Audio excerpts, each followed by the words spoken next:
Well, let's talk about advanced weapons. Maybe those were advanced weapons we saw used in Kabul. We did learn just yesterday about that. You spent some time over that part of the world. As I recall, you were responsible for planning for CENTCOM at one point. What do you make of this drone strike?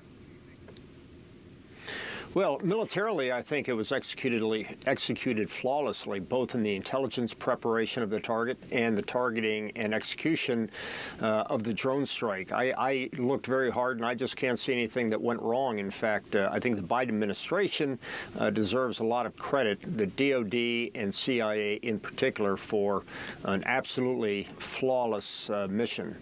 And it's not just the technology, right? It's the intelligence that led up to it. I saw reports that they'd been tracking for weeks here the move of Mr. Zawahiri back into Kabul. Yeah. Yeah, that's true. I think we, the intelligence community, got tips about 5 months ago that Zawahiri had moved back into Kabul with his family in one of the more well-known parts of the city for anybody that's been there. So I think that was very disturbing on the part of the U.S. Intelligence Committee and the national security community, primarily because it indicated that the Taliban were not living up to the obligations of the Doha Agreement. At the same time, Mark, at this point, how big a threat is al-Qaeda as opposed to, for example, Islamic State? Because obviously coming out of 9/11, it was all al-Qaeda. But isn't it much diminished?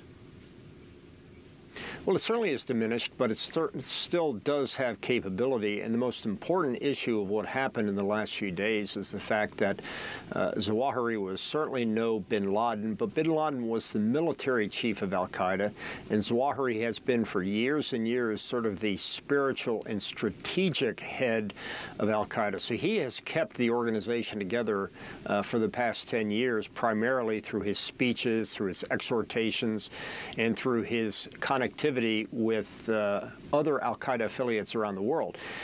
Yes, the threat has been diminished, but it has not been eliminated, and any of those groups had a capability to strike out at any time.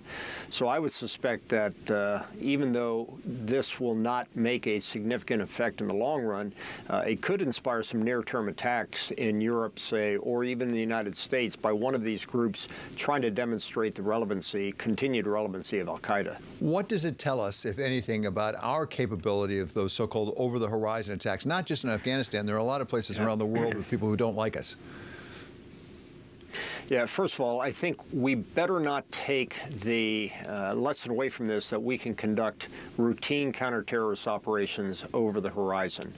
I would say it was a combination of the fact that Zawahiri was terrorist number one that allowed a significant number of resources to be focused on that particular target.